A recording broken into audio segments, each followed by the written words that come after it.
Welcome to the Movements of Movements conversation. This event is entitled The Empire Unclothed. Corresponding to the imperial reach of the United States, its 2020 elections have assumed gargantuan proportions, not only in the United States itself, but throughout our common home.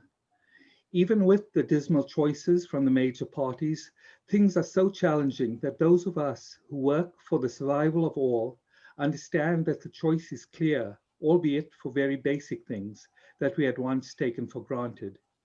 We have invited four activist thinkers to help frame the elections. We are not asking them to make predictions about the horse race. After all, whoever wins will create challenges for all of us. Instead, we want to better understand the strategic considerations, threats, and opportunities that all of us will face, even if in diverse ways, depending on the outcomes.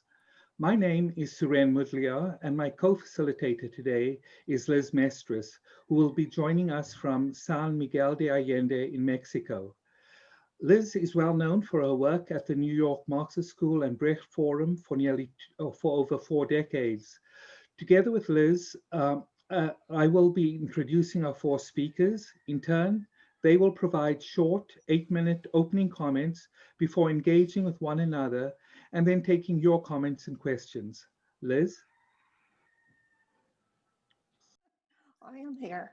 I'm very glad to be here this morning, and it's a subject we all need to be talking about and hearing from each other, and I think it's going to be a very valuable interchange.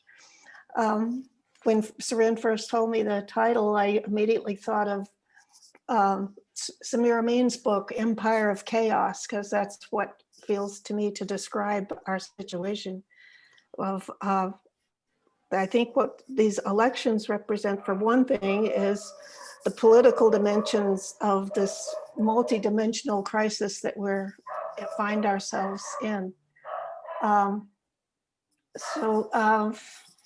We are now witnessing how destructive capitalism can be. I will start then with introducing our first speaker, Marie Cruz Soto from New York City, but originally from Puerto Rico. And she's going to address militarism and the US global footprint. Marie is interested in imperial colonial processes of becoming, that is, in the creation and naturalization of coloniality, and in those struggles to unbecome. She's particularly interested in the island of Vieques, Puerto Rico, and how militarized colonialism has shaped the making of the Viequense community.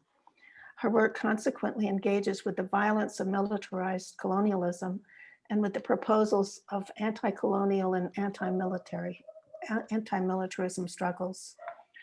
She is also a peace activist who has participated in the Viequense community initiatives, in the organization of the New York Solidarity with Vieques organization, and in the transnational network of networks of solidarity against US military bases. As part of this work, she has given public lectures and participated as a petitioner in the United Nations decolonization hearings on Puerto Rico. And she currently works at the Gallatin School at New York University, where she teaches courses that delve into feminist and anti-colonial epistemologies, into the workings of the US empire, into struggles to narrate the past and claim places, and into the formation of communities and the edification and expression of boundaries. So with that, welcome, Marie.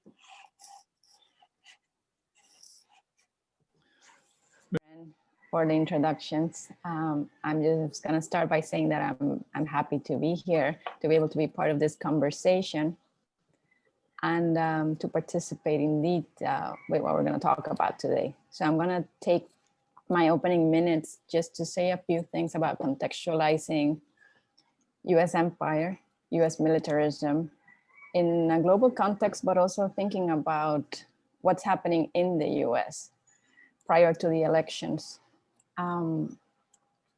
So just to start off, I want to say a few things. that the US military has rather recently, in the past few months, come into the spotlight in the US, particularly because of the Democrat anxiety that the president will not leave the White House if he loses the elections, right?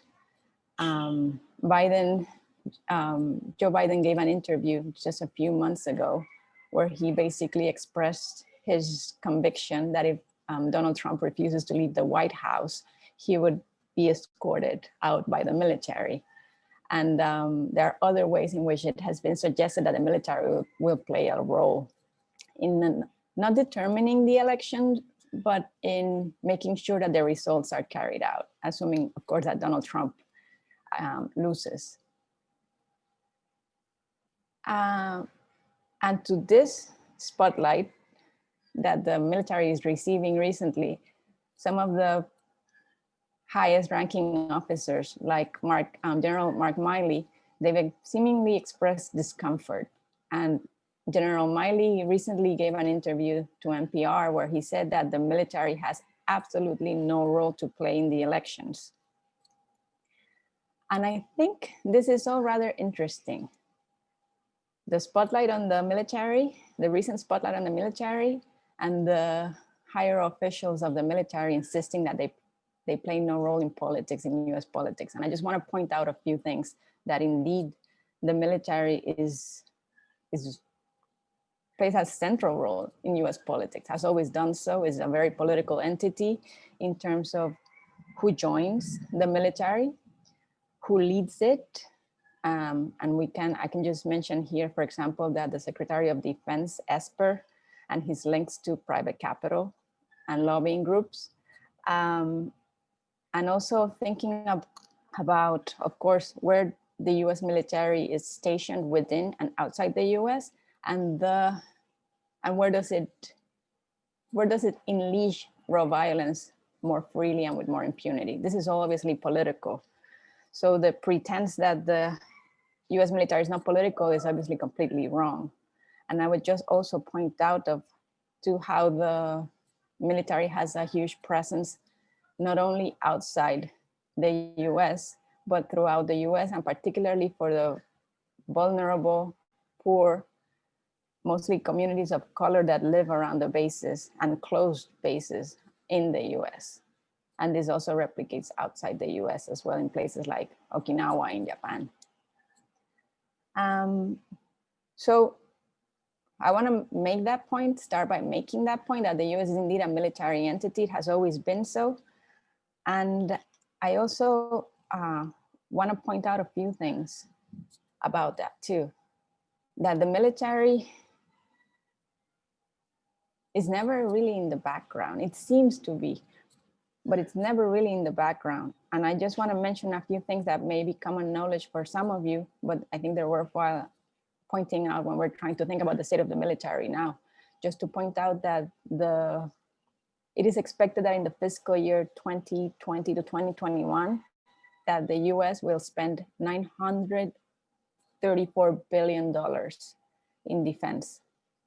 And this is second to spending in Social Security, but it is definitely the biggest spending of discretionary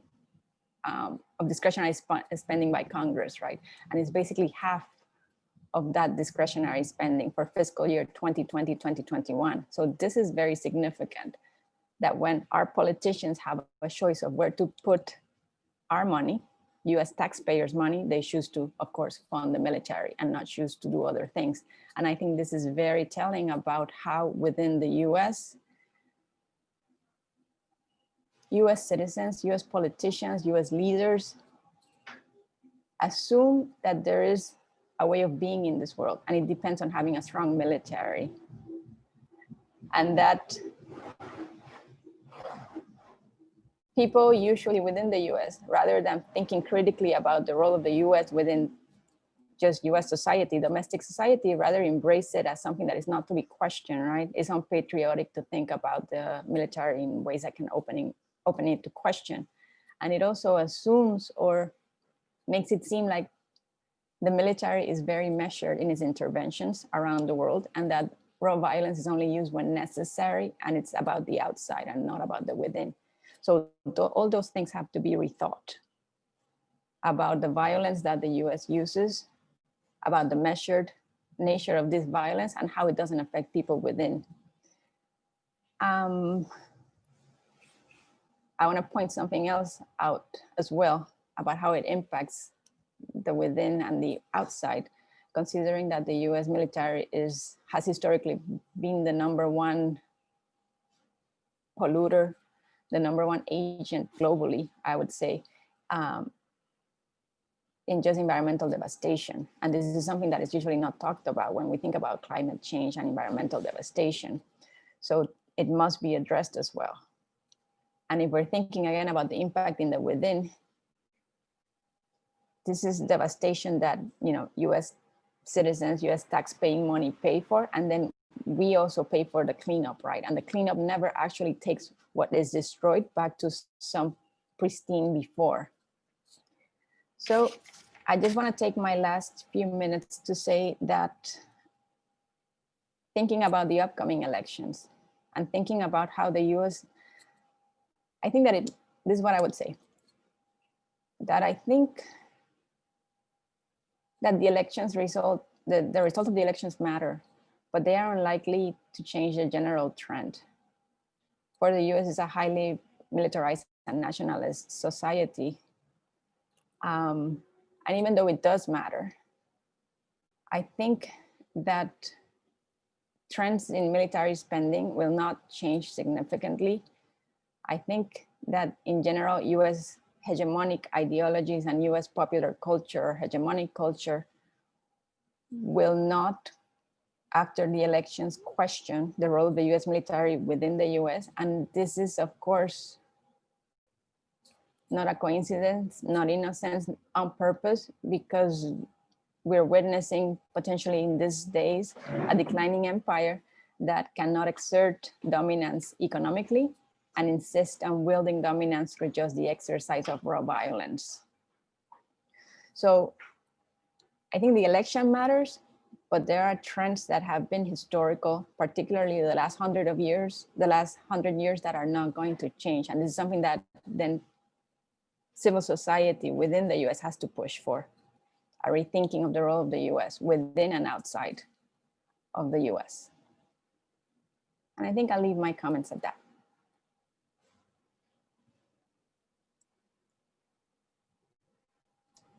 Very good. Thank you, Marie. Our next speaker is Kolya Abramsky, who will be talking on the impact of the elections.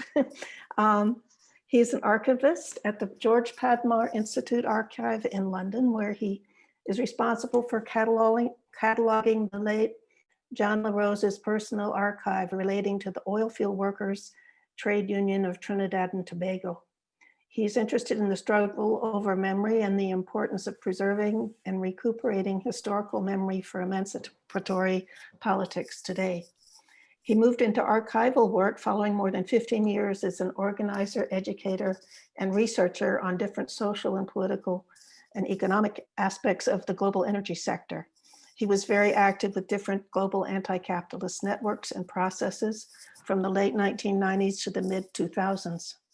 In his work on energy, he was formerly the International Energy Officer for the National Union of Metalworkers of South Africa, coordinator of the World Wind Energy Institute based in Denmark, a visiting international scholar and winner of the Manfred Handler Award for Energy and Climate Change Research at the Institute of Advanced Studies in Science, Technology, and Society in Graz, Austria, together with NGO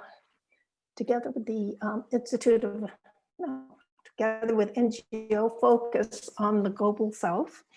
He produced the website Understanding China's Energy Landscape, Achievements, Challenges, and Conflicts, Past, Present, and Future. He has edited 2 books, Sparking a Worldwide Energy Revolution, Social Struggles in the Transition to a Post-Petrol World, and Restructuring and Resistance, Diverse Voices of Struggle in Western Europe. So, wow. Well, welcome, Kolya. Thank you. First of all, I'd also like to say thank you for being part of this conversation. So I'd like to raise a number of questions that have been, let's say, keeping me up at night over the last period related to the US elections. These questions partly relate to domestic issues in the US and partly relate to, sorry, wait, there's a problem with my computer. Partly relate to questions of the US role in the world. I'm not currently living in the US and I'm not active in US movements, so I don't see it's for me to make any recommendations of what US movements should do, but rather just to raise some general and somewhat abstract macro level questions. These are questions that I think cannot be answered intellectually. They'll not be answered by us here, but they'll be answered in the very concrete terrain of struggle over the next months and years ahead. So first of all, I want to say that I view the US political situation as an epicenter of a global political crisis. It's a political crisis that has evolved in response to the 2008-2010 economic crisis, and is still very much evolving, and it's also moving into a geopolitical crisis. So we're currently entering a next phase of this crisis in which there's very much a struggle for power, not just a struggle for change of governments, but a struggle for power over who will resolve the crisis and on whose terms. So I want to try and avoid in this presentation making predictions about the election that may prove to just be science fiction in a few weeks, and also to try and avoid just focusing on Trump and ignoring wider social relations and class relations. And I also want to try and, as much as possible, be guided by what's actually happening in objective conditions rather than just what I would like to see happening. I'd like to address a few themes: the question of stability and instability, violence, revolution and counter-revolution, unity, alliances and allies, leadership and class struggle, and power, diplomacy, international law, and peace or war. Some of these I'll deal with more in the questions and discussion than in this bit now. Before going further, I'd like to just mention two historical situations that I think we can learn a lot from now. Firstly, in the years prior to and immediately after the Nazis came to power in Germany, the left failed to wage a civil war against them. And this failure was an important factor leading to the Second World War. Secondly, during the Indian independence struggle, the Communist Party of India entered into what at the time was often an unpopular and seemingly unholy alliance with the worst enemy, with Winston Churchill, forming an alliance in order to struggle together against Hitler. So I believe these questions are important for thinking today.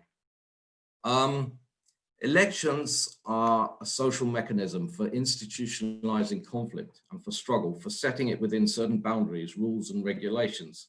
They're a way of ensuring that conflict does occur in society, but not to such an extreme level that it results in social breakdown, instability, or violence. We are now at the very limits of the electoral process for containing this conflict. The conflict has become so acute that it is not able to fit within the boundaries and norms of the electoral system in the US, and the limits of the bipartisan electoral system are being strongly tested. Secondly, the question of violence is not just ideological. I believe the violence in the US at the moment has two components. One is structural and one is ideological. Trump and his far-right militia shock troops are very much a subjective factor, but it is a structural factors that have allowed such actors to flourish in the first place. And violence that is subjective may be toned down by having different individuals at the home. However, and this is what I think is very crucial at the moment, if the violence is structural, it cannot just be wished away, nor avoided on ideological or ethical levels. Once the violence is present at the structural level, the question is how to negotiate that conflict. And history has shown very strongly that if you are not able to respond correctly at the right time, you'll be crushed. Similarly, the question of instability is not ideological, but is structural. And any attempts to stabilize the current US situation are unlikely to go anywhere. They may be useful as a way of buying time in order to organize struggles better, but they are only likely to really emerge new stabilities on the basis of new production relations and new political consensus. And fundamentally, it's not about personalities, although of course, a personality like Trump will massively contribute to the instability, but I do not believe he is the overwhelming cause of it. And the political crisis resulting from the 2008-2009 economic crisis has resulted in a structural polarization. There has been the emergence of a strong left-wing force within the Democratic Party with Sanders. This pole has now, temporarily at least, been defeated within the Democratic Party, and the struggles have moved into the streets. A radical left cannot exist without promoting a far-right response. There can be no revolutionary process without a counter-revolutionary pushback. And the radical left will have to be strong enough to confront and ultimately win against the far right, otherwise it will be crushed. The Sanders process was strong enough to provoke a far right response at the electoral level, but not strong enough to win out. And in many ways, it appears that the Democratic Party as a whole was more willing to support the chances of a far right victory than to support the Democratic Party being pushed significantly to the left. I think this raises a number of organizational, tactical, and strategic questions.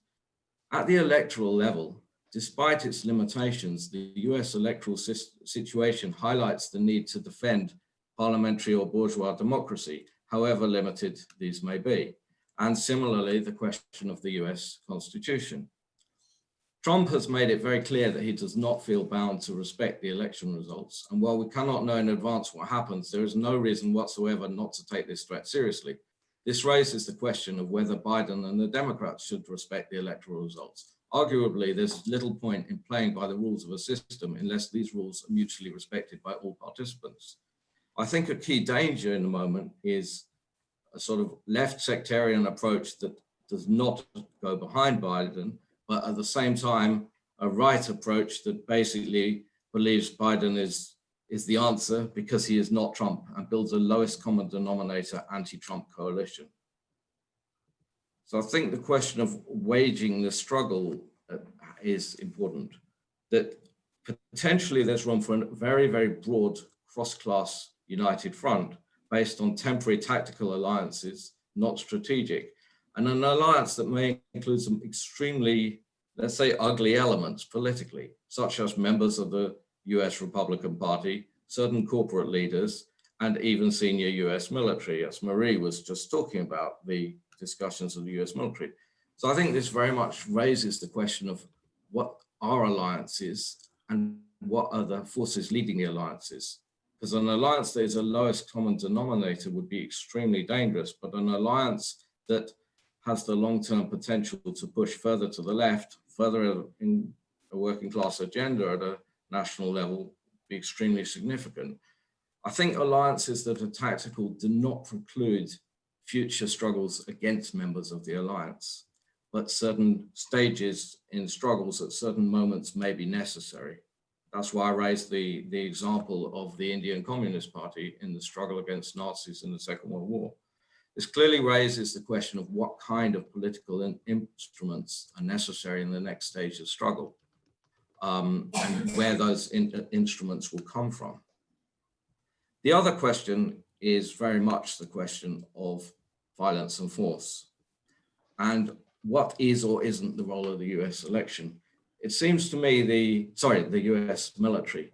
It seems that the election and the current political forces at the moment are testing both the loyalty of the US Army in terms of protecting the US Constitution, protecting the US state, or protecting personal political interests. And it's a test also of the unity of the army. The question of which side the army would take if Trump refuses to give up power is obviously a very political question. Should it explicitly intervene in politics, bearing in mind that, as Marie said, it's always implicitly intervening in politics? Or should it not intervene in politics? In which case, if it doesn't intervene in politics and Trump refuses to go, it is effectively intervening by supporting him. On the other hand, if Trump orders the army to crush social resistance against his usurping of power, should he do this, would the army obey Trump's orders or would they disobey? So this really raises many questions about unity and also the dangers of disunity. What would be the implications if the army is not unified in this moment? Would this be a further move to an already conflictive situation, a further move towards civil war? And I think the question in a moment like this is, what does a left approach towards the army need to be in a moment like this. And it's not about ideology. It's not about what's an ideal situation, because it's about what the current reality situation is.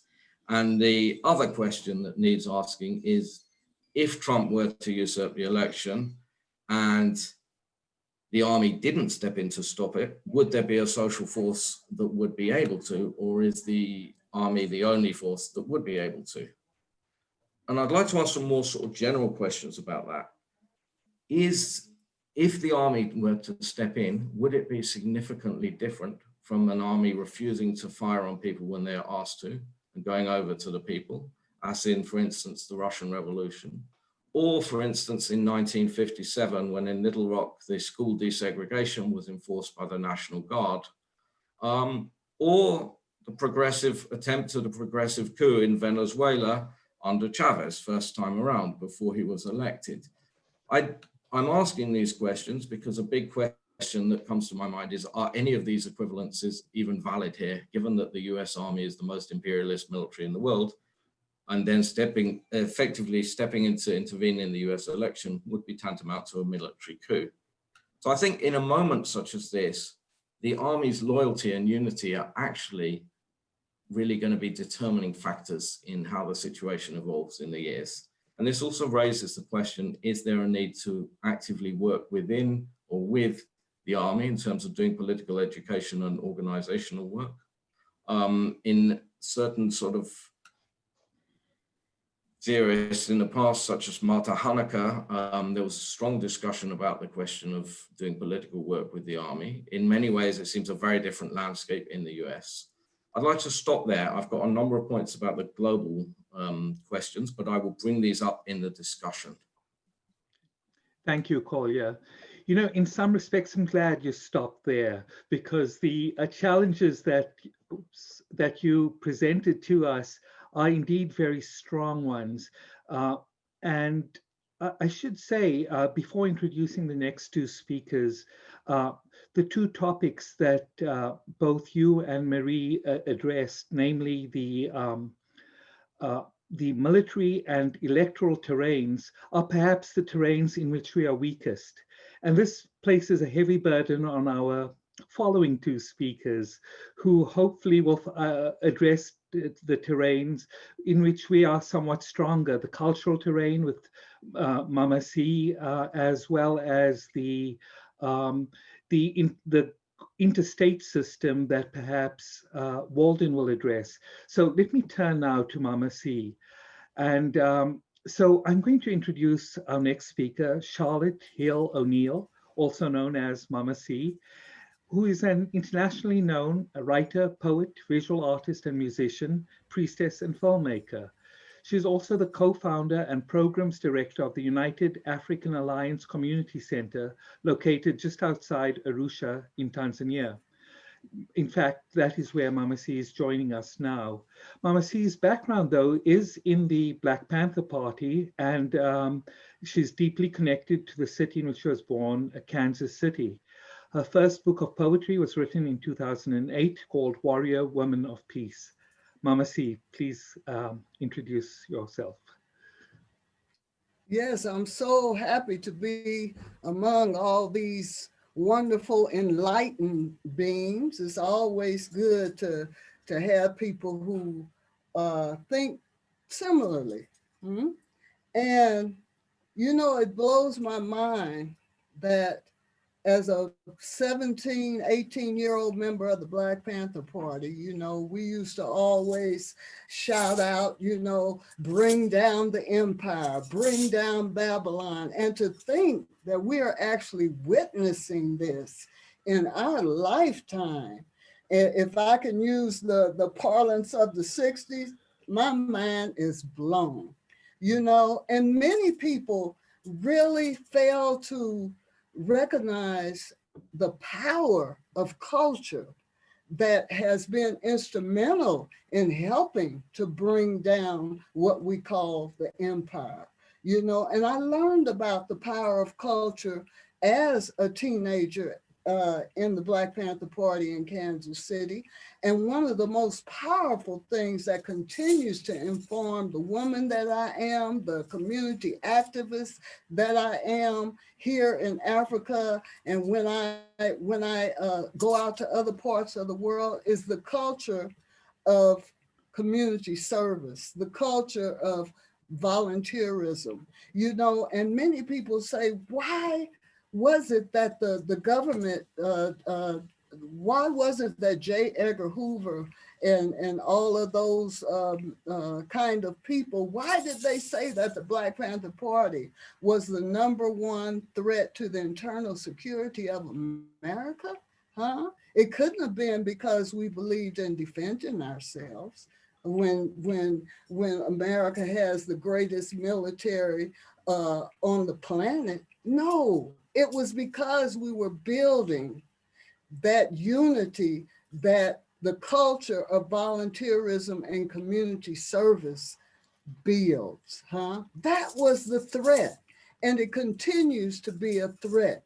Culture is one of the most powerful things in the universe that we can use to help change the world, y'all. I saw this in Venezuela when I went there, as Brother Matt was speaking on, for the eco-socialist gathering that brought people from all over the planet, huh? These were people who shared a culture of reverence for nature, huh? It sounds very simple, but it's very, very powerful. The fact that there are people who can stand up to the bulldozers who are trying to destroy the forest, and the water keepers and just the builders, and people who have a reverence for building a culture of spirituality.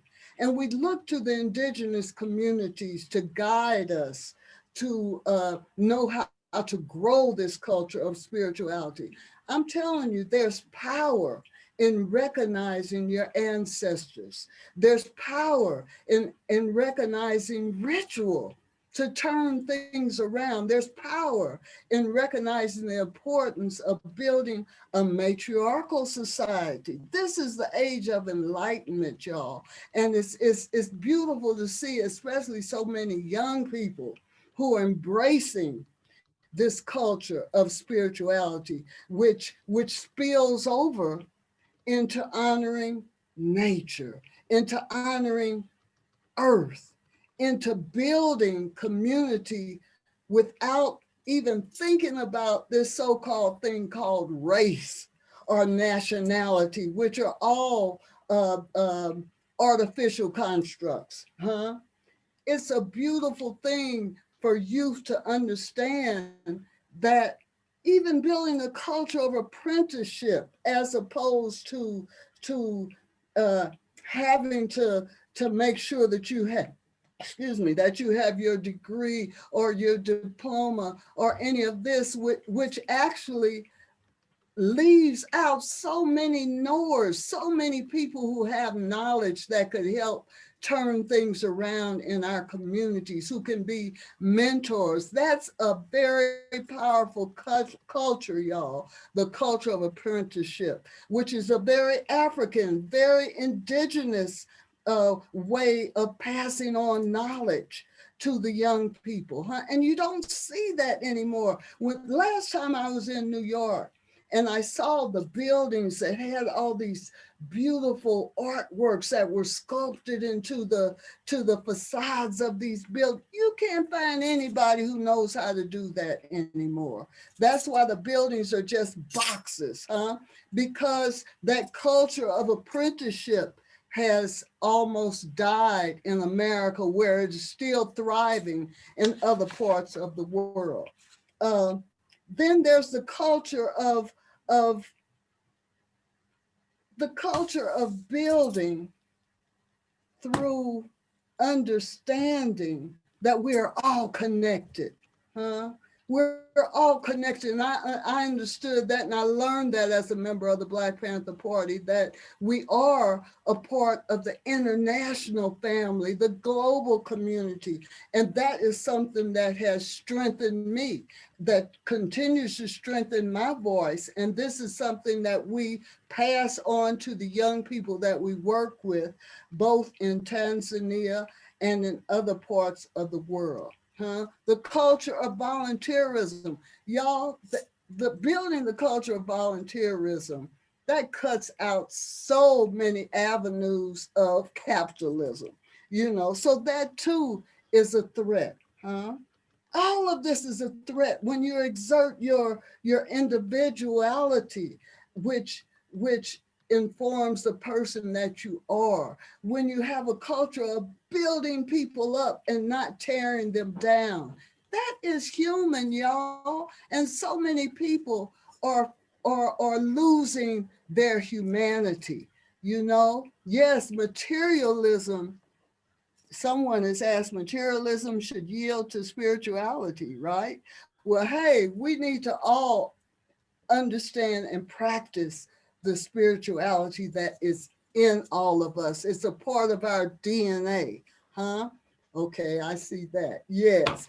And lastly, the most powerful culture that is ringing the planet is through the arts. And schools know that. The system knows that in the States, and that's why they have taken out so many, so much of the arts in not only in America, but in the West in general. And hip hop, y'all, is one of the most powerful tools that we could possibly use to help inform and bring down this empire. I give thanks for the opportunity to share this with y'all.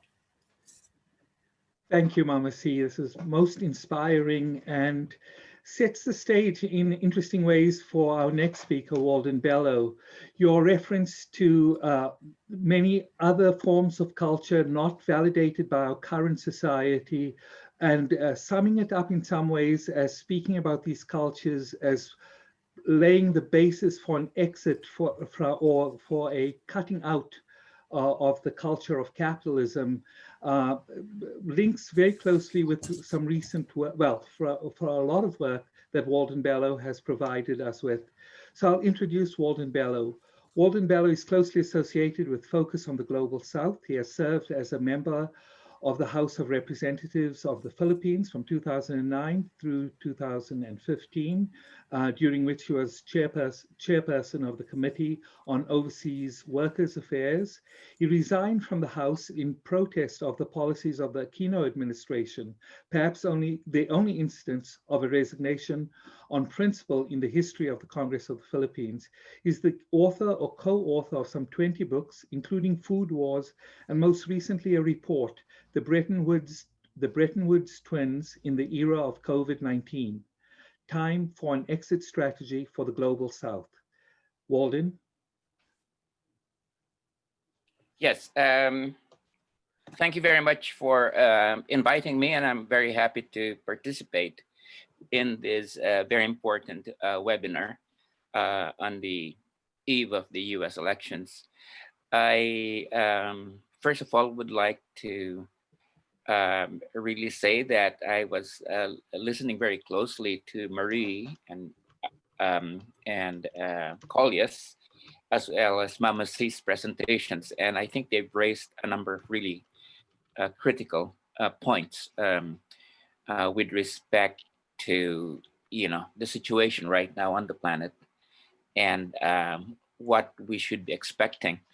I won't take very long in terms of these introductory remarks. First of all, I think the best way maybe to describe the US elections for somebody from the global South is that it is a formally democratic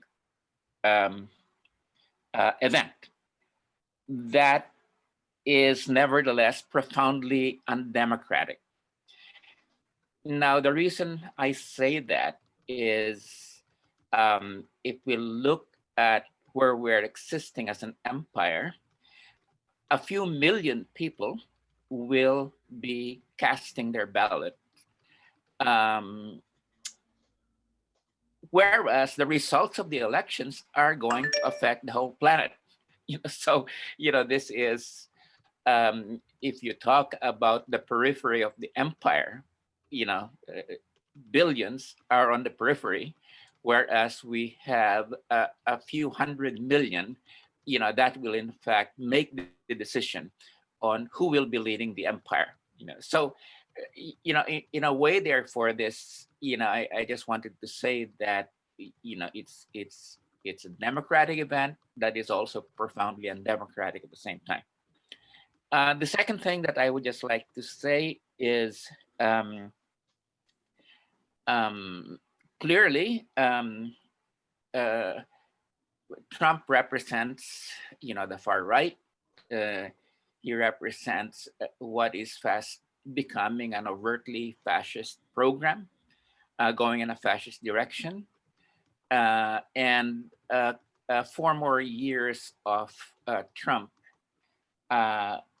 will really be, we are going to see, many of the elements that have defined fascism in the 20th century come to the fore.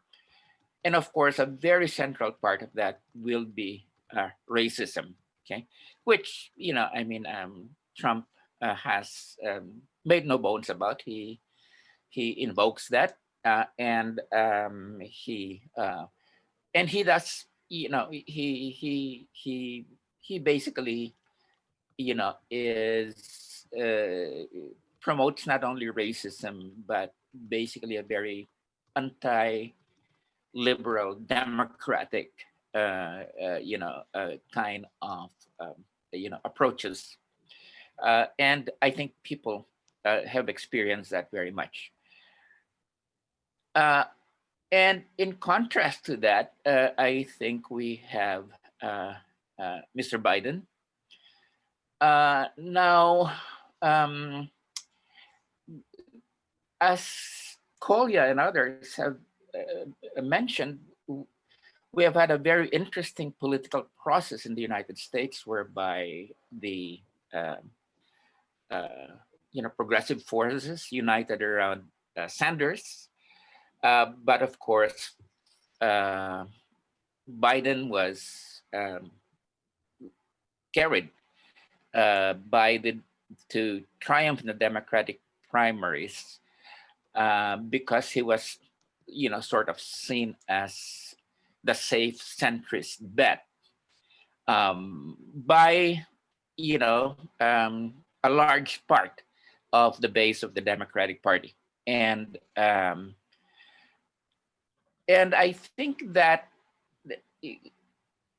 Biden's position is still evolving.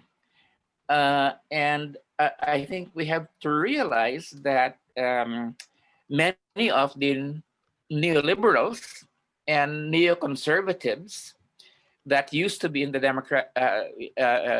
that used to be leading in the Republican Party have now expressed their support for Biden. Okay, so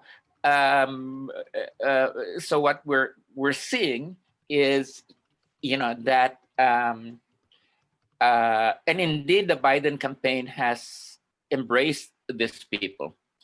So I think what we're seeing, therefore, is a fight between between far right president that now has become the leader of the international far right, and a neoliberal center that is quite unstable, okay, and in fact, is probably going to move to something like the center right, okay, and my sense is that Here, it seems like we have no choice, but hope for the victory of the person or the forces that will, you know, uh, at least, you know, not move the situation to make it even worse and move it to the right, to the far right. And but I think it is something in which we enter with our eyes wide open, with no illusions.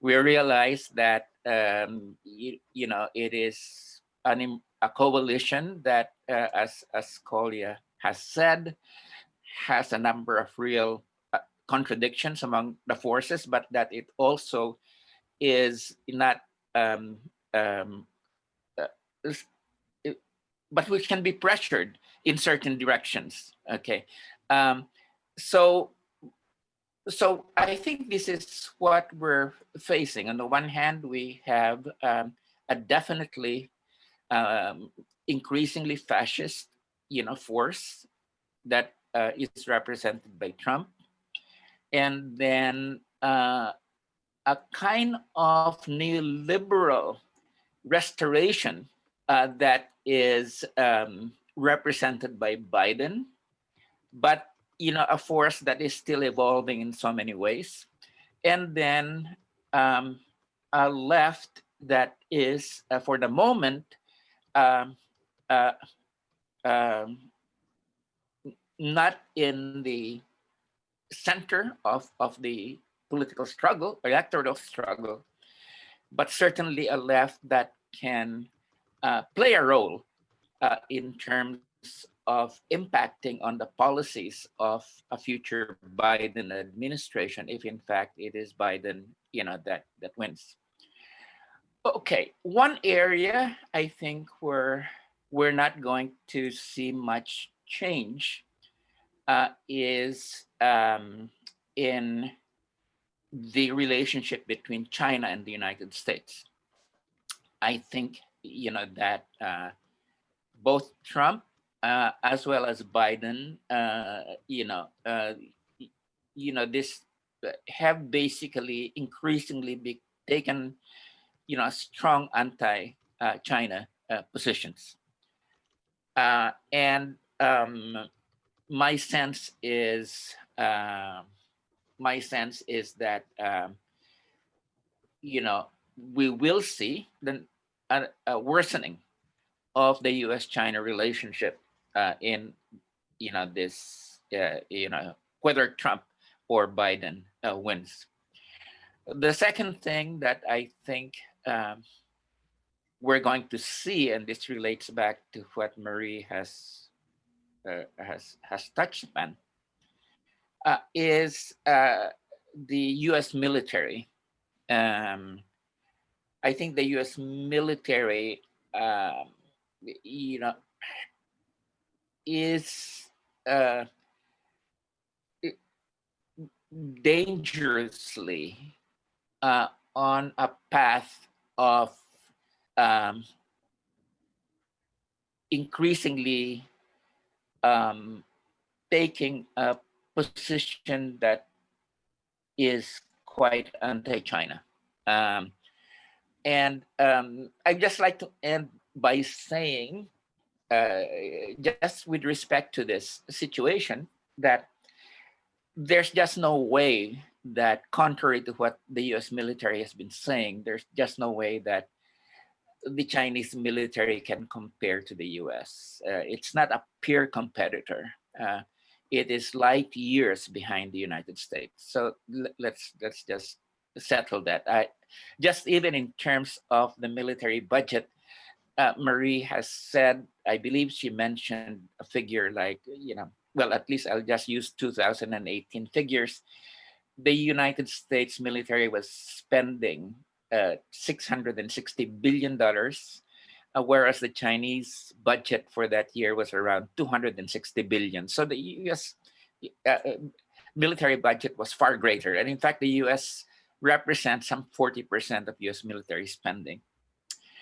The second thing that I think we need take into consideration here is, that the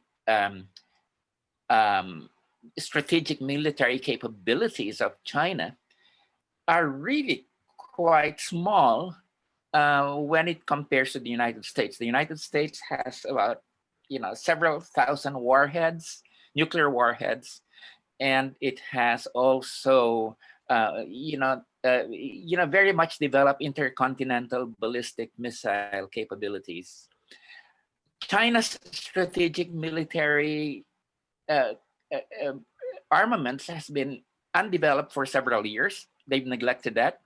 You only have about a couple of hundred warheads, and you also have intercontinental ballistic missile capability that's decades old. Okay, so, and I think even the US Pentagon would admit that. The third thing is, in terms of conventional power projection capabilities, the US is so far ahead. The US about 11 aircraft carrier task force groups, which are, state of the art, like the USS Gerald Ford, for instance, Gerald Ford. And that China has 2 aircraft carriers that are really Soviet era aircraft carriers. One of them was in fact destined for the scrapyard in Ukraine, and it was the Chinese bought it, and but they said, "Oh my God, why put this in the scrapyard? Maybe we can make use of it." And so that became the first Chinese aircraft carrier, and that it was followed by a second that was built on that model. I guess my point here is that in terms of power projection capabilities, and these are naval power projection capabilities, China is so far behind at this point in time. And the last thing that I would just like to make is, over the last 40 years, almost every year, the United States has been engaged in war, has been engaged in a war. So that you have this force that's been instilled through experience in war. And the last time China was engaged in war was, I think, 1988. It had some, recently there was something in the Himalayas, but in terms of real war, the last time the Chinese were engaged in that was in 1988 with Vietnam in the Paracel Islands. So I would just like to mention that there's such a disparity between the military capabilities of the United States and that of China, that it's sort of laughable, when people try to project China as this big enemy that somehow is going to beat the United States.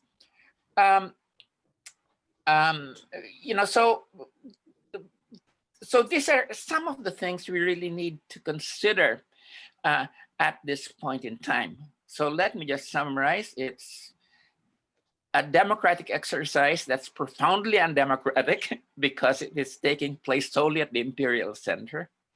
The second thing is, it's a choice between what is increasingly a neoliberal centrist alternative versus a far-right alternative. And here, there seems to be no choice as to, which is the less worst choice here. And then thirdly, both forces are moving in or share an anti-China program or an anti-China posture.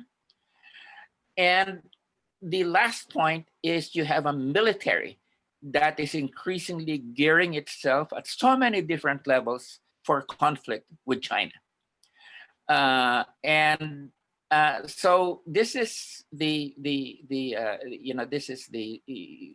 some of the elements that we need to consider as we move into the US elections. And I think there was some question there about aircraft carrier groups. There are about 5 aircraft carrier groups in the Pacific. And let me just end with that because I saw it flashing as a question. Thank you. Thank you, Walden. although I never needed to be disabused of this, you've really underscored the point that military rivalry isn't the way we get free. We cannot challenge the US, even if that was a desirable pathway on the military terrain. Let me just, for the benefit of everyone who's joined the conversation, point out where we are in our conversations. Our speakers have provided us with short presentations framing the US elections in a global context.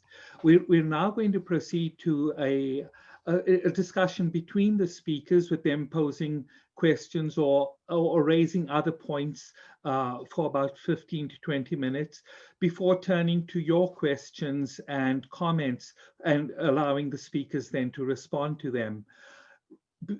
As we shift into the moment in which the speakers speak with each other, I'd like to summarize a few points very briefly. From Marie's presentation, I found us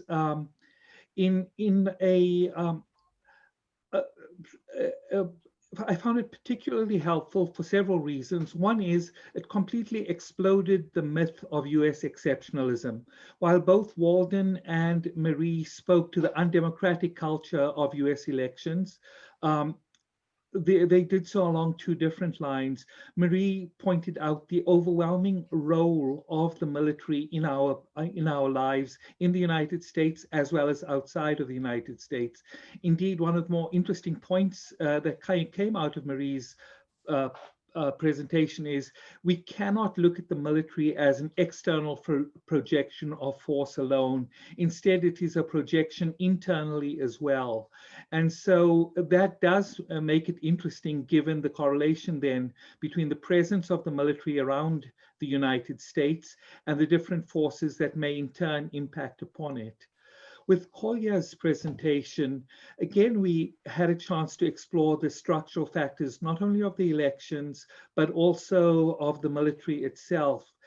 Kolya introduced us to the idea that we may have to make uncomfortable and unpopular alliances, drawing on the period of the Popular Front portion. In some ways, it's about making deals with devils, or perhaps looking at the history, devils making deals with still other devils.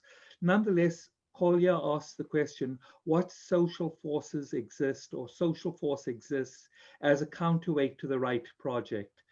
In a very different way, I think the answers to the questions that Kolya, Walden, and Marie pointed to lay not only in the building of a culture of a peace movement, but also the other dimensions identified by Mama C, namely the building of a matriarchal culture, but the building of indigenous cultures and indigenous relations to nature, the other cultures that she mentioned, the culture of apprenticeship, the culture of building a globalization from below, in addition to the kinds of tacit knowledge that workers have through apprenticeship programs, which raises some interesting questions about the current moment where we talk about essential workers and the things we absolutely need.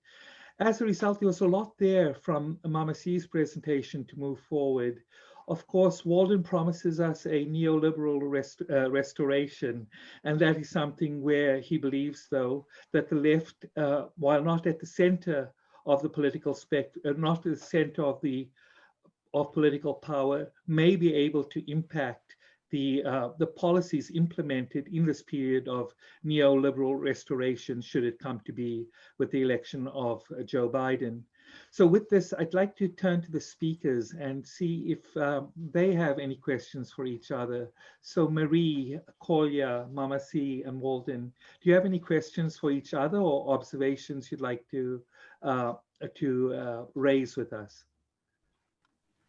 I'd like to raise a point, if I may. If Please, I'm go not ahead. jumping the gun. You know, sometimes when we as activists think of the movements, we can sometimes get disheartened because we're focusing on like the thousands or millions of people who might help turn things around. But to me, it's more practical to think in terms of cadres, building communities, and building networks in that way. It's a practical way to do it. When we consider that cities are basically an unnatural way of living, you know, and that when you break it down into villages and neighbors and families, it works better. And I understand that this is true because this is what I have observed in the almost 70 years that I've been alive. Huh? So let's think of ways also not just to build mass movements, but to build a movement of cadres, not only in America, but all across the globe. Thank you, Mama C. Kolya, how does the building of cadres differ from the building of movements and forming the counterweight that you're interested in seeing exist? I think one of the questions is when trying to build unity, it's extremely difficult to build unity that doesn't just become a lowest common denominator unless there's some very strong organizations with very clear politics on the left that is pushing it. There'll be a struggle for hegemony over a movement. A movement doesn't exist in a vacuum. There's a struggle for hegemony, both at the ideological level, the organizations involved, the classes involved. And unless there's a very strong push to the left, it's very unlikely to go to the left. I personally think, and I don't feel I can say enough about the specific organizations in the US. I'm not following closely enough and I'm not involved. It would be inappropriate to say. But I think we're reaching the limits at a general level of social movements and also of social democratic parties. The question is no longer a question about change of governments, but is a question of struggle for power, which is more fundamental about class relations, about ownership and property relations. And I think there's a strong need to revisit the history of the cadre parties, of what could be loosely called Marxist-Leninist parties. I think it's more likely the coming years will see a resurgence of such parties than gaining much ground through the social democratic parties. But equally, these will have absolutely no basis in reality if they're just sort of declared into existence. They'll have to grow out of real struggles and the cadre that the movements are producing. Thanks, Kolya. That makes sense to me. And of course, you're saying revisit, not recreate, although there may be variations on that. And perhaps we can explore that in further comments. I'd like to take the same question to Marie, who's involved in education projects with young people, which speaks to this dimension of at least education, if not cadre development.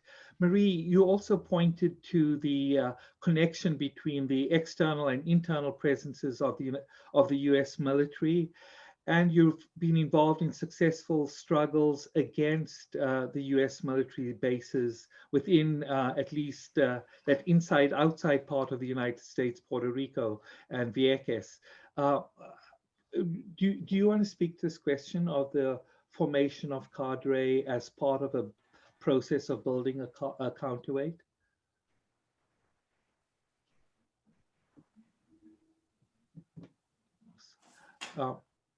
Marie, you're muted.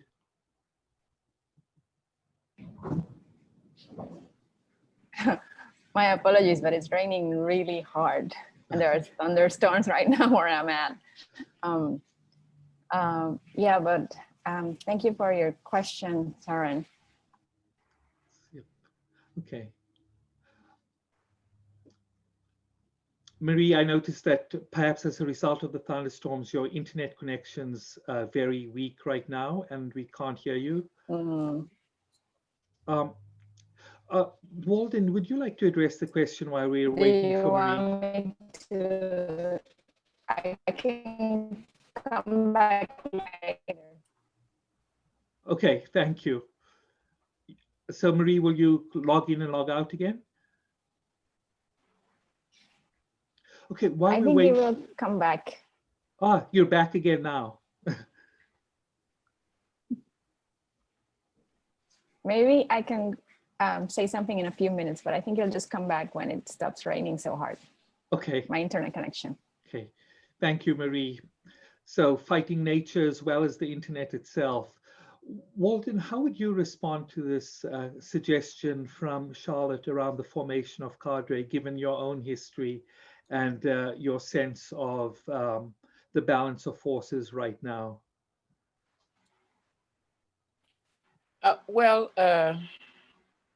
Cadres are very important, but it's important that cadres don't consider themselves vanguards, like they're ahead of the masses and they're needed to, as Lenin said, inject revolutionary consciousness to, workers. I think that kind of left elitism is, something that we're better off without.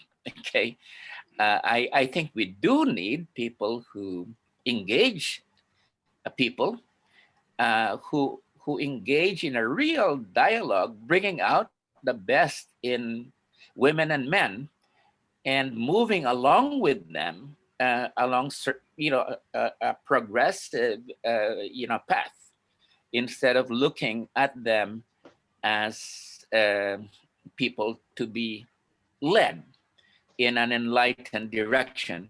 So I am quite critical of the vanguardist view of cadres.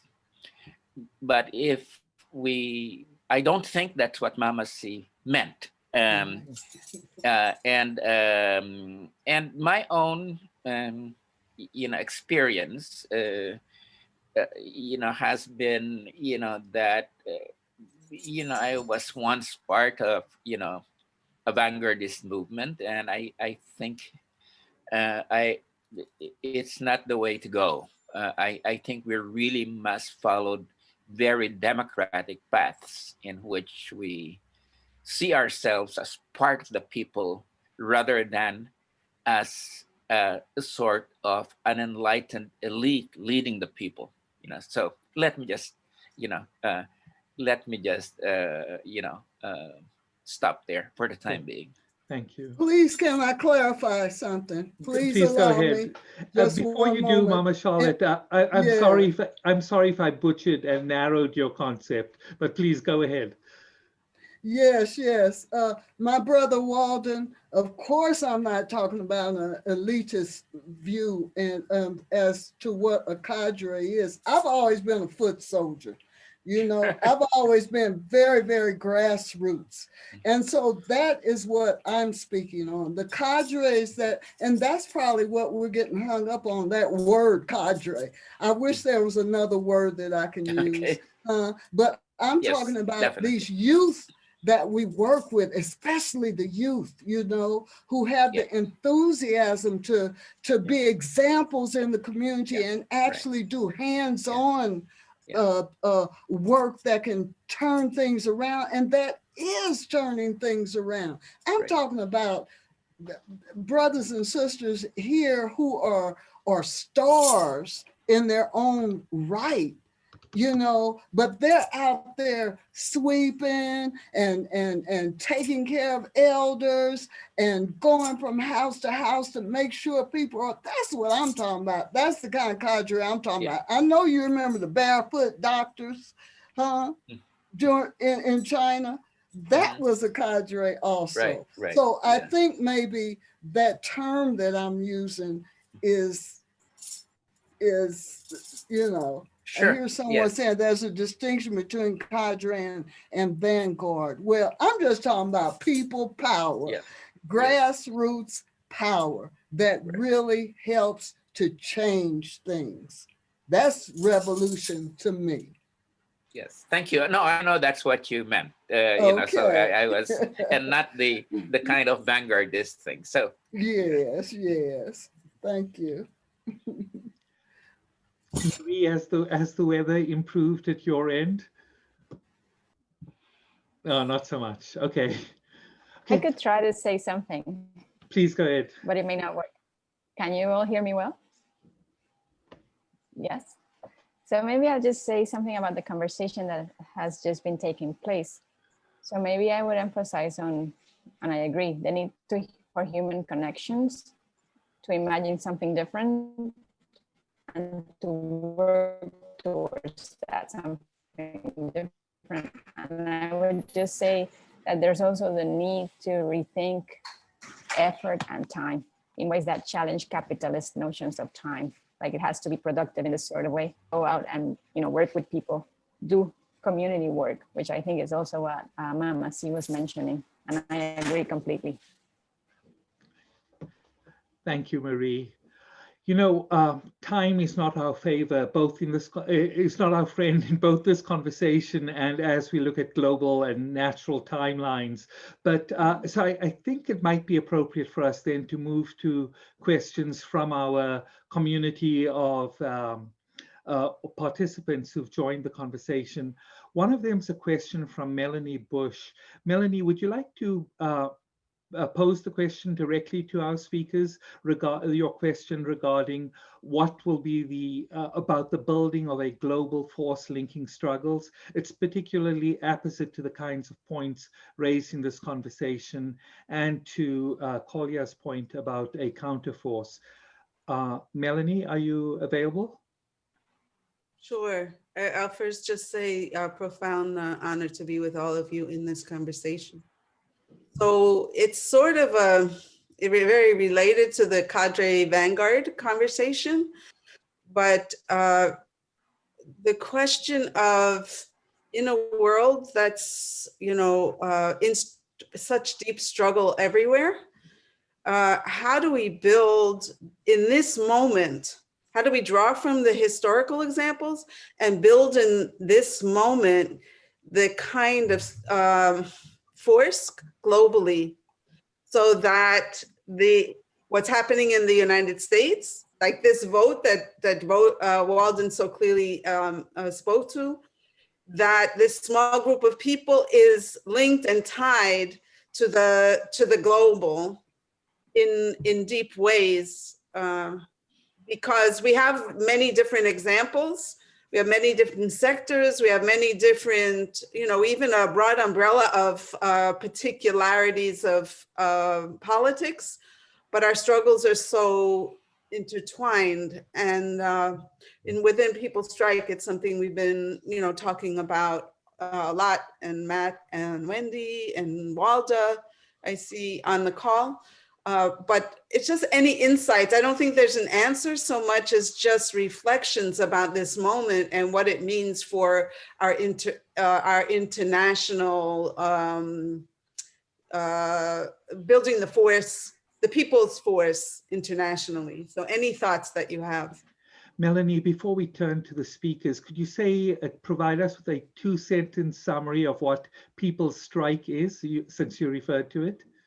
Yes, and actually Matt put something in the chat, which is about our meeting on, we have general meetings usually on Mondays, 12 Eastern US time. And so People Strike is a formation that was called for by Cooperation Jackson in, I think, end of March, early April, which was about taking a firm stand to make the broad umbrella be as powerful as possible to bring the people's agenda to the reconfigurations of this moment. And so initially was a call for strikes, general strike, building to the general strike. We have folks all over the country. Rose Brewer and I are co-conveners of the International. We've been trying to build the force, working with many people on the ground. And so Monday's call is actually a town hall about response and organizing for the next period. And we have I think Matt put in our pledge of resistance, and somebody Thanks. flows from that. Okay, thank you, Melanie. So I'd like to turn back to Marie, Kolya, Charlotte, and Walden to address Melanie's question about the global force, the building of an organizational force at the global level. We've had many attempts in the past, including the World Social Forum, most notably. What's available to us in your reading of the current moment? Does someone want to volunteer to start, or should I pick on people? Well, I don't like to hog the mic, but I do want to speak on that a little bit. The fact that, during the 60s, the movements, so-called movements that were collapsed by the security forces in America made me a little allergic to large movements. To me, it just works better. And I'm not going to use that word cadre. When you have smaller groups of people who can set the examples and do something, say like the food justice movement that is happening not only in America, but in other parts of the world, where this has happened with mothers and fathers and uncles and aunts who are teaching the children that it's appropriate to take back all these empty lots that are littering so many communities in America and building community gardens. That's just one tiny little example that is powerful. And this concept of community gardens has grown all across America. Everywhere I go in the States, you have cadres, I dare say, of people who are building through community gardens. And then this leads to things like a homeschooling, where people can take control of what their children are ingesting from the empire. And that leads to making youth understand the importance of preserving nature. All of this is like step by step. It's like the domino theory of going up instead of down, so Thank you, huge movements can be a problem, Yeah. Thank you, Mama C. And also you've given us the example of the Eco-Socialist International as a sort of building from those kinds of building blocks at the neighborhood level. Yes. What about Kolya, Walden, and Marie in terms of thinking about and discerning structures at the global level that are friendlier to our level of forces? I'd like to say something on that. I'd like to sort of go back to the 80s, 90s, 2000s. In the 80s, there was a very much unification process around struggles around the World Bank, the IMF, the structural adjustment programs. There was a certain level of coordination, but a lot of them were quite uncoordinated processes, but very similar processes happening globally. In the 90s, you get the formation of certain sectoral global networks, such as Via Campesina, and then you have the People's Global Action forming in the late 90s, which was very much a protest-orientated movement. World Social Forum comes a bit later and is very much a process about building political consensus, building political education, political exchange, but less so much on less so much on an attempt to build organizational unity, and in many ways it had conflicts over the political approach. And I think one of the big limits that those movements hit in the mid-2000s was they were not able to go from denunciation to really building and defending lasting alternatives that were based in changing social relations, changing relations of production and reproduction and distribution. And I think now we are faced with the fact that the global economic crisis is not waiting. It's not waiting for struggles to be ready. It's got its own global dynamic. And there's certain sort of new initiatives developing in the last few years, which I'm less sort of active in, so I'm not able to really give that landscape. But things like the Progressive International, the International People's Assemblies, and a number of others.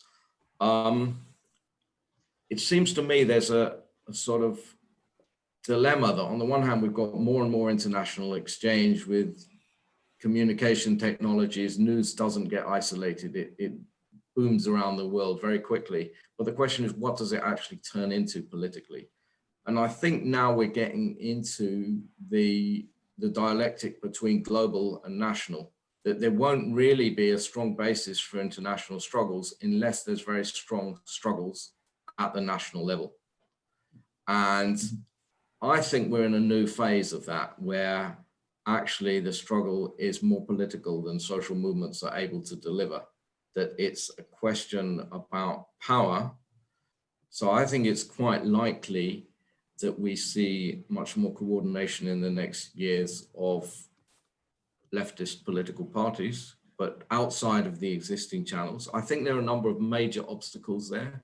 A big obstacle is the continued Cold War disunity of the international trade union movement. I think is a huge obstacle. But the other, I think it's very important to identify what are key tasks at the moment. What is a global coordination process? What is a global movement trying to achieve? I don't think it's enough at the moment to try and achieve exchange of information. Yeah, everyone knows the world is fucked. It's much less about that than about what do you actually build. And I think there's certain global tasks that are becoming more and more urgent, not least the question of preventing world war in the next years. I think without a discussion on what are the global tasks at hand, it's not necessarily that useful to build more and more global exchange in many ways. Of course, it's obviously useful to continue building them. That's not what I'm saying, yeah. But and I just want to add to that something I didn't get to say earlier. I think the question of the US unraveling, if you like, is very much a double-edged sword. On the one hand, it has the potential to weaken the role of the US in the world system of states and the world economy, and that's obviously something very progressive, very essential for movements. And at the same time, it has the potential to really take the world down with it, and military conflicts, major trade conflicts in the coming years as the struggles for markets and stuff. So I think we can't define the global tasks without seeing how the global crisis is developing. And of course, we're in a situation where if we return to recognizing that the 80s polarization between two blocs and the military threat it posed sort of paralyzed us in some respects from asking important questions about social transformation. Now we have those 80s questions around realpolitik and global peace, at the same time that we have all the other crises. And so I find your comments very sobering. I'd like to see if Marie and Walden would like to speak to this point. Marie, you'll have to unmute. Yeah, okay. I'd just like to say something rather quickly. That I do agree that partly what I'm saying is that the election matters, who wins matters, political power matters, who controls the state and therefore the military matters in all sorts of ways. But in my experience, I think if we're thinking about long-term change, then I agree with what Mama C was saying. And I see, I've seen this work in Vieques and in other settings that have been successful in accomplishing certain kinds of things. Small communities getting together, figuring out what do they agree upon, and if it's the lowest common denominator, that's what it is. It's just, you know, get the Navy out of the island. That's what it is. And people come together and they talk and they sort of get to know each other in a certain kind of way by coming together. They create human connections, and I think that coming together creates community, changes the way people live, changes the way people think of themselves within, you know, their community, within the world. And I think that works particularly when people within communities make connections with others in other communities in solidarity, right? That are facing similar challenges. I'm thinking about communities across the world with people, poor people of color living along bases and suffering from US militarism. And then I think the third thing that I would add that it's really important is to have the need for allies, the need for people who show up and with the privileges that they can, you know, wield them for the benefit of those who can't speak for themselves and be heard in the same kind of way, right? But obviously the allies need to be listening to the affected communities and the affected people. So I guess that's what I'll say. I'll leave it there. Thank you, Marie. Dave, we'll come to you in a moment. Let me just tell you where we are. I'm going to give Walden a chance to answer the question, then go to Liz Mestris, and then to Matt Meyer and Dave Lewitt. So Walden, did you want to address the point made by Marie about the fact that in the long term, we want to build community-to-community relations which are transformative. And I agree with that, but wonder really about the availability of a long term right now. And so, Walden, what's your response? Oops, have we lost Walden? Well, you know, yes. Let me just bring up a couple of points. You know, they may not be that coherent, but nevertheless, it's been provoked by the discussion going on so far. Well, the first thing that I would like to raise is, you know, we are in a situation where the main challenge, I think, is not so much weakened neoliberalism and trying to get back to the old normal, to use those terms. The big problem really that we have internationally, both in the global north and the global south, is, you know, the emergence and the dynamism of this right-wing, far-right movements, you know, and you know, for a number of reasons that we need, you know, we probably don't have the time to dissect. What we have is a combination of, you know, charismatic personalities like Duterte in the Philippines, Modi in India, Orban in Hungary,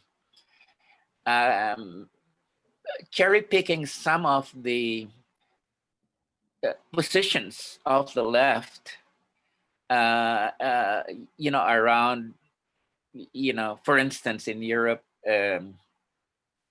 you know, things like, you know, the welfare state, you know, being anti-globalization and that sort of thing, many of which had been started on the left, but the right was, you know, able to take up, and then they were the ones who made them a concrete force by putting them in a right-wing gestalt, basically, you know, saying, yes, the welfare state and all these benefits, you know, for society, but only for those with the right color, the right culture, you know, the right ethnic group and that sort of thing, putting it in a racist, ethnicist kind of thing. And that's been profoundly appealing to certain sectors of society.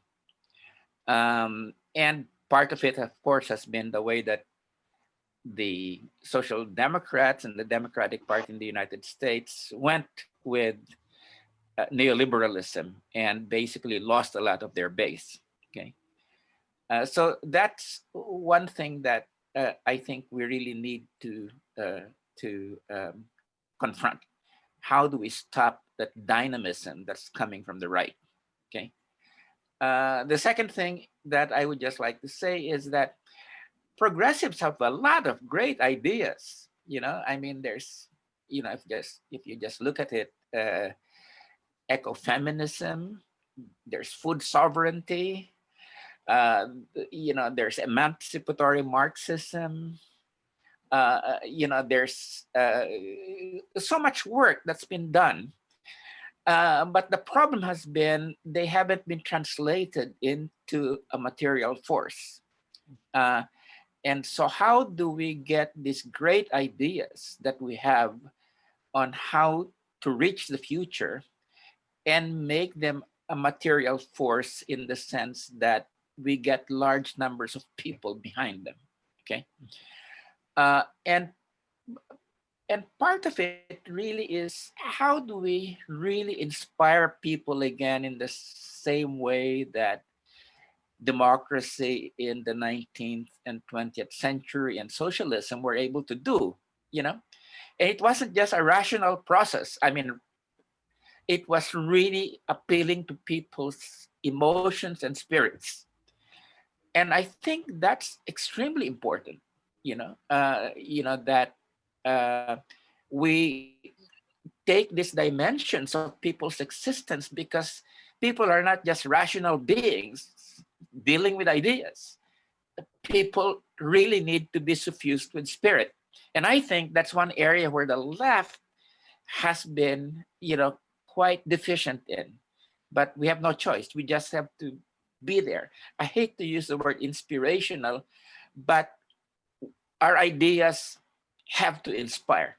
And so far, they haven't inspired beyond a limited group of people. The third thing, again, as I said, this might be different things, is for the global South, if you look at the 1960s and 70s, this was a time when you had the non-aligned movement, you had, you know, national liberation movements come to power, and part of the reason for that was the big fight between the United States and the Soviet Union. Okay, that created some space whereby progressive movements internationally, you know, were able, in many of the cases, were able to come to power. Say Cuba, for instance, and you had so with this emerging conflict between China and the United States, I think that, you know, also creates, you know, the possibilities for that space to be created at this point in time. And, you know, and are we entering a similar phase at this point in time? Because it does seem like this conflict is going to intensify. And I think for many of the countries in the global South, you know, this, you know, how do we work ourselves within this current situation so that we increase independence, we increase the space, we increase the ground for progressive movements and ideas and governments, you know. So I just wanted to bring out those three things, you know, to add to the conversation. Not that we're going to solve anything tonight, but, you know, maybe they might help in terms of steering us further into thinking about what we really need at this point. But I think all the speakers have really brought up very, very important issues. Thanks, Walden, for adding to the list of elements that we need to consider and contrasting the different time periods in which we're working. and also, of course, for signifying the need for the subjective, spiritual, and inspirational element too. Liz, I don't mean to put a huge burden on you after that, but I know you had a comment and a question, so please go ahead. And right now you're muted, so please unmute yourself. Okay. Yes, this has been a fascinating discussion. I have a number of kind of comments. When Walden raised the undemocratic character of these US elections because of not being a global vote, kind of, but I think to me, these are going to be the most illegitimate elections that the US population has ever experienced. I don't think they're going to be regarded as a democratic exercise within the country. So I'm wondering how much, and also we've talked a lot about the specter of fascism and the military aspect of what we see in these kinds of things. But we haven't touched much on the economic crisis, which some say will be a depression much worse than the 30s, which the ecological crisis, which people are, which we're working on a lot down here in Mexico. But, and to me, the threat of fascism is partly, and this kind of political breakdown is that there don't seem to be any solutions within capitalism, and even though I've heard the explanation that the possibility of war with China is very much to do with the need for an external enemy. It's not that China's really so much of an enemy, as was not the Soviet Union. I remember when the collapse of the Soviet Union took place, there was in mainstream circles, there was talk of, well, we don't need NATO anymore, do we? And I thought, oh no, that's not going to happen. So they had to scramble for who's the next enemy. And you had the war, well, the war on drugs had been local and it became global. The war on terror was an idea that took off with the 9/11. And then there was Samuel Huntington's Clash of Civilizations, you may remember. But there was a real scramble for who's the enemy now, because we have to have it. And so anyway, the discrediting though of the lack of any kinds of solutions. I've heard the argument here in Mexico. There's a network of solidarity economy organizations. And as these crises on all levels are deepening, and there's not much relief coming from any governments, are we going to see a real strengthening of the grassroots? And I think this is the only ray of hope I can throw out. But I do think there's an awful lot of networks on the ground now that could be mushrooming even. I certainly hope they will be, but I think that's what's needed.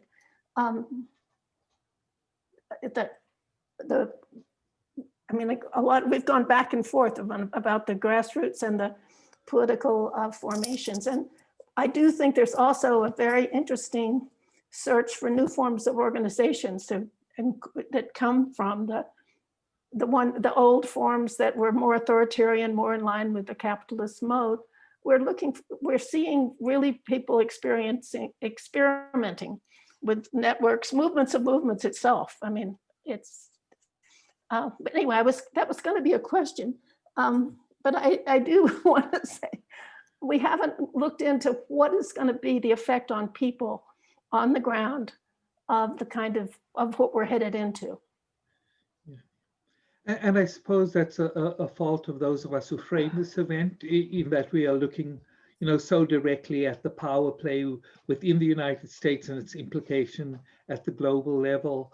I'd like to turn to Matt, who will partly revisit some of the earlier points, but helps us by looking at the distinction between the cadre and their vanguard organization, because to a certain extent, in addition to the lacunae that were addressed by Walden, of spirituality, of speaking to our aspirations. The organizational deficit is really strongly felt. And so, Matt, would you like to help us with this in thinking this through? Yeah, I don't know if I'm going to help or confuse. It's so rich a conversation. So yeah, Matt Meyer, International Peace Research Association.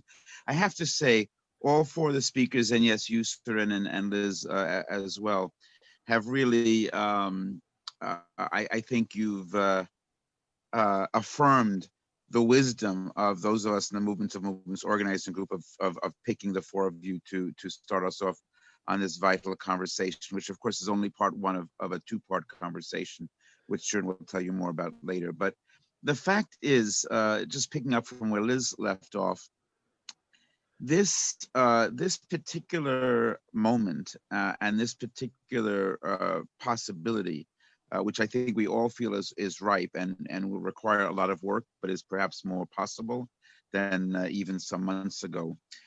It is such so much enriched by so many of the nuanced things that each of you spoke about. And I think that's the task. That's what we're thinking about in these dialogues and in building movements of movements. What are the ways to make this moment and to make these international and internationalist effects on this moment historically, make everything that came before us in the 60s, whatever that means, you know, that period I like to think of from 1950 to 1975 or 1979, the 60s, look small in comparison and weak. And so part of what Surin, you just asked me to speak on and what I was chatting about in the chat a little while ago is just a piece of what I feel like you brought to us and are even bringing to us since that chat moment. The dialectic and nuances between the spiritual and the material, the power of the cultural in this piece of it. For many of us, for Wendy Marshall and myself working on this question of violence, nonviolence, and what revolution and nonviolence can really mean. We think about what Walden said, you know, decades ago to us from an anti-militarist and an anti-imperialist perspective. And so maybe now some of what Kolya, you said early in this conversation about building united fronts, perhaps for the first time in many decades, a century or more, we're at a point within the US of real possibility about building united fronts. That's what we hope people strike to be. But I guess my question, coming around to it finally, and by the way, I should say, it does seem perfect to me, the example of Puerto Rico, where the Puerto Rican movement and the Villaquenza movement has understood and grown dialectically about what some of these nuances and contradictions, what the lessons, the true lessons of the 60s and 70s are in terms of fighting both within and outside of the belly of the beast. So I ask all four of you to talk more about some of these apparent, and many of us feel like false, dichotomies, and how we build today stronger movements by recognizing that the choices between cadre and vanguard are important, that organizing, robustly organizing in a cadre form is different and can be different than a vanguardist notion of, you know, somehow a small group has all the answers.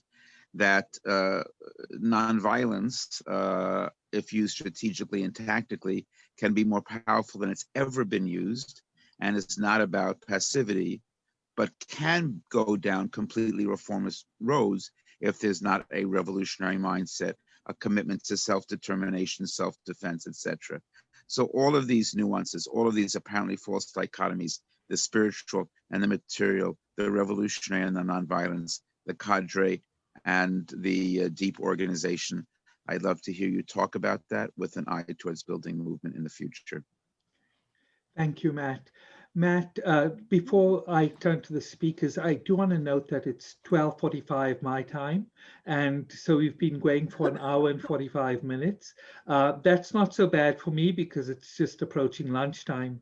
For Walden Bello, however, it's approaching 1 a.m. and he very generously agreed to join us.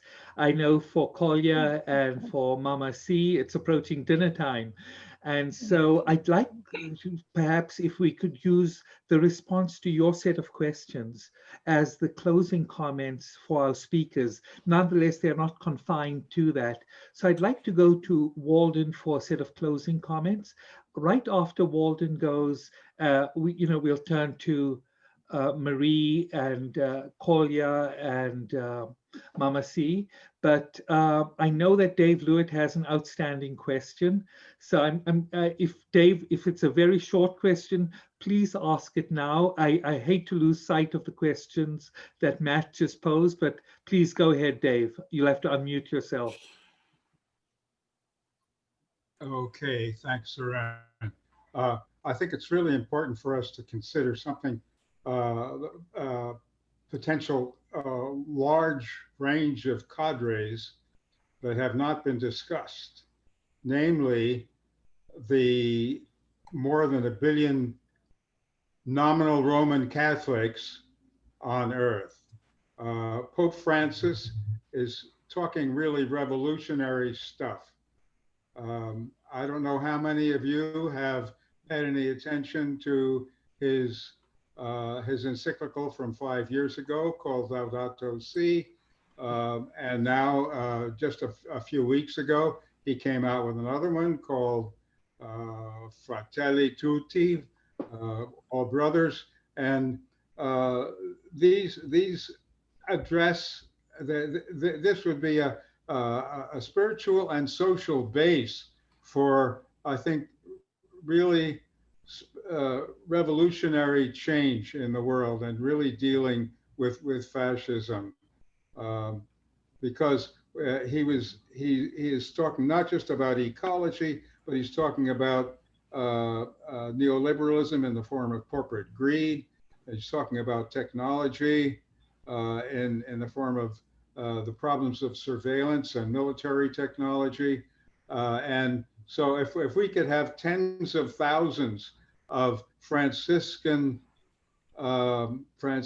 people's assemblies around the world, like cadres, this would put a new base, not just the old political left-right sort of thing, but a humanistic base for world change.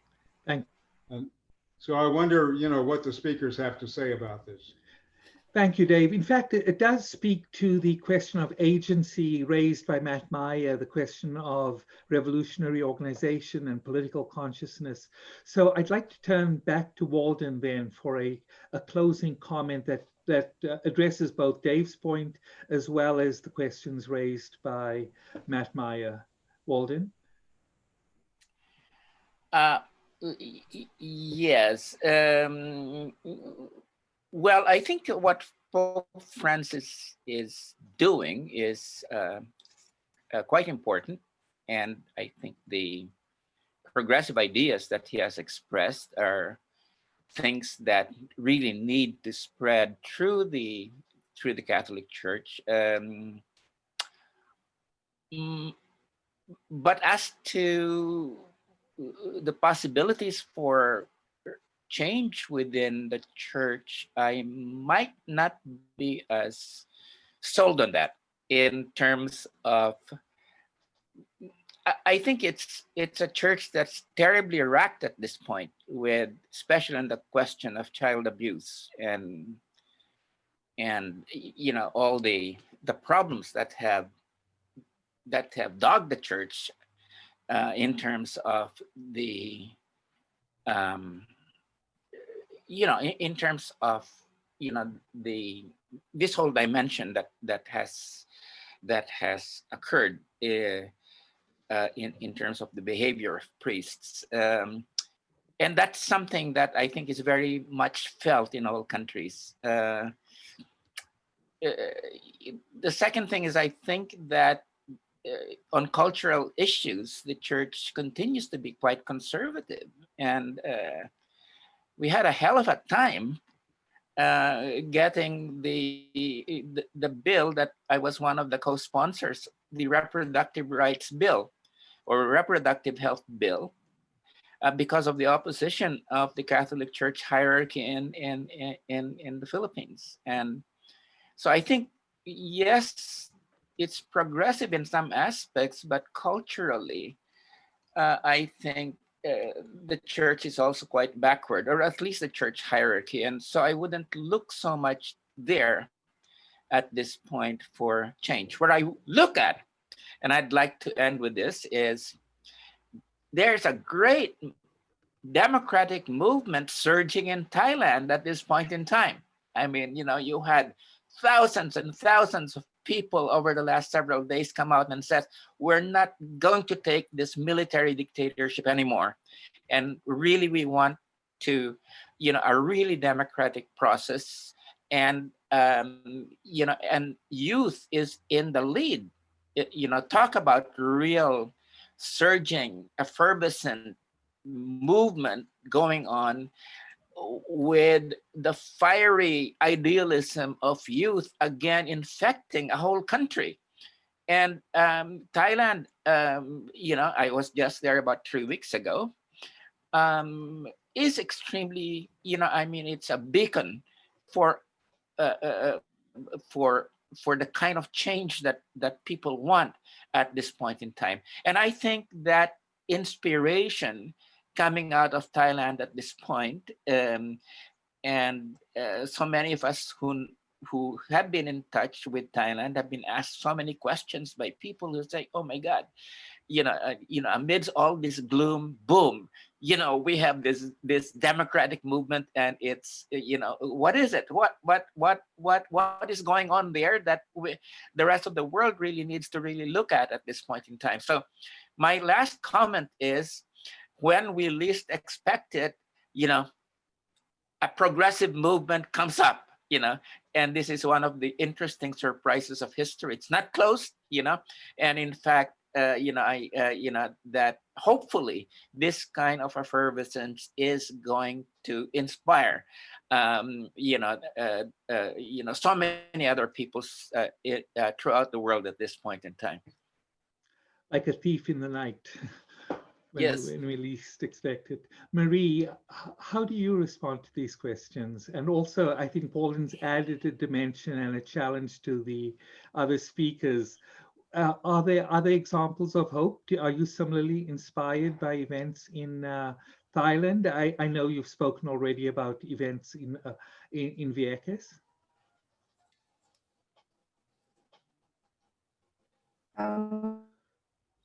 I'm actually full of hope, And maybe I'll just use my brief intervention to just say a few things that I think are needed and are happening, but are definitely needed. Educator, I am in close contact with, you know, younger generations, and I just find them so inspiring, the way that they increasingly have to think about a world that we've been talking about, the elections and the political system and fascism, but also thinking just about climate change and just thinking about the impossibility of just being in this earth in the long run is also something that they're grappling with. And I would say in this, to emphasize the need for education, and not just academics going out and but just thinking about people who can think about, establish, and talk about and communicate, and also listen about connections and possibilities. So I'm a total believer in education within the academia and outside the academia, that allows for people to imagine something different. And I think this is what the youth are doing very well, but they need to be listened by. Emphasizes listening to the affected. If anything about what's been happening, the protests of the last few months in the US is like vulnerable, invisibilized communities need to be listened to. Need to be listened to carefully. The other thing is that there has been the call to defund the police, which has not been as successful as it could have been, but it has inspired some change, and that has to come with defunding the military too. The other thing that I want to mention is that there also needs to be some of US racist and militarized nationalism. And then the last thing that I want to mention, that again, I've mentioned this thinking about just the case of Vieques and the success that it has is violence, and how to think about how the left has to react to that violence, and then taking seriously the possibility of civil disobedience in ways that disrupt the status quo, stops the normal in some sort of way, and does away from just protesting in ways that feed imperial liberal sensibilities, like we show a concrete about disrupting the status quo and not letting the status quo just go on as, again, normal. So I'll leave my comments there. Thank you. Thanks, Marie. Your comments reminded me of a point that Liz Mestris made to me a long time ago in describing the trajectory of the Brecht Forum, which began with teaching people on the left how to speak in public. She mentioned we went from teaching people how to speak to teaching people by the very end how to listen. And that's an important part. And we need to think about the organizational mechanisms for listening as well. I'd like to turn to Mama C then, who's in Arusha, Tanzania. Mama C. Yes, I've enjoyed this conversation so much, and I'd like to leave you all with a couple of lines from one of my poetry books. Thanks. Sometimes it just gets to be too much heartbreak, too much sorrow, but we must also celebrate the positive in order for us to keep strengthening each other. The violence and terror and fascism are not the only things in our lives. We must never stop celebrating the God that is in all of us. Don't let the oppressors and fascists take our joy away. Even in the midst of fighting back, we must experience joy, y'all. It is what charges our collective batteries. Never let them take our joy away. Even that is resistance. Thank you, Mama C. Kolya, I'd like to turn to you to pick up on these points. You're muted right now. Oops. That's a tough challenge to pick up on all of these points. Yeah. I think I'm going to pick up on what Liz says, the question of where the crisis is going to go in the next years. We don't know where the crisis is going to go, but it's clearly going to go somewhere, and it's clearly going to go fast. It seems it's sort of fairly basic assumption that after some very, very major and very rapid economic change, there will be very, very major and rapid political change. And that will be a struggle that is determined by which social forces are most organized, who is able to win out against who. And I think we're in a period where there's going to be many, many spontaneous actions in the next period. There'll be organizations springing up, there'll be struggles springing up, they'll be on the left, they'll be on the right, they'll be on the religious grounds, they'll be on many different grounds, but they'll be there. And equally, there'll be many actions from states and governments. And I think one of the things we haven't addressed in this that I sort of wanted to go in, but didn't have time, is what will other states do in relation to the US? And the same questions that apply at the US, many of them apply at the global level. You know, the need to defend multilateralism and diplomacy, however limited they are, the need to be able to form fronts for resisting the US, which will include the broadest range of anti-imperialist states and other imperialist states, and the question of how to avoid that turning into a full military conflict at a global level is a huge question. Am I optimistic or not? I'm horribly pessimistic about the next few weeks. I think the situation forces change at the moment. There's no way things stay still at the moment. And in that sense, it's pushing people all over the world to think about the issues because they have absolutely no other choice. And over time, that's bound to produce many progressive processes. How quickly they take to develop is anyone's guess. And it's not also anyone's guess. It very much depends on what actions are and aren't taken. Thank you, Kolya. As usual, you leave me appealing to that phrase popularized by Gramsci, pessimism of the intellect, optimism of will. And certainly that speaks to our political moment right now. I'd like to thank everyone, particularly our speakers, for joining us from their different time zones, making time not only to join us right now, but to prepare presentations and think about topics that are very unsettled. In some ways, we've subjected them to a cruel and unusual punishment, forcing them to make public statements about things that are very much in motion, things that are going to be resolved in practice. And I thank them for their valiant efforts. I'd also like to thank our organizing team, Joy Sen, editor of the Movements of Movements volumes, Hina Vargas, who's joining us from Peru, Matt Meyer, whom we've heard from, and of course, my co-facilitator, Liz Mestris. This was the first of a two-part conversation. The next conversation, in which we find 4 more victims, will occur on November 20th, hopefully after the election and hopefully at a point when we know what the outcome is. And so that will happen on November 20th at the same time. To find out more about the processes, to rewatch a more produced version of this conversation, visit our website, movementsofmovements.net. You can also subscribe to the email list moderated by Joy Sen called WSM Discuss. The link to join that is on our website, and I'll repeat it again. It's movementsofmovements.net. Thank you, everyone, for joining us. Thank you.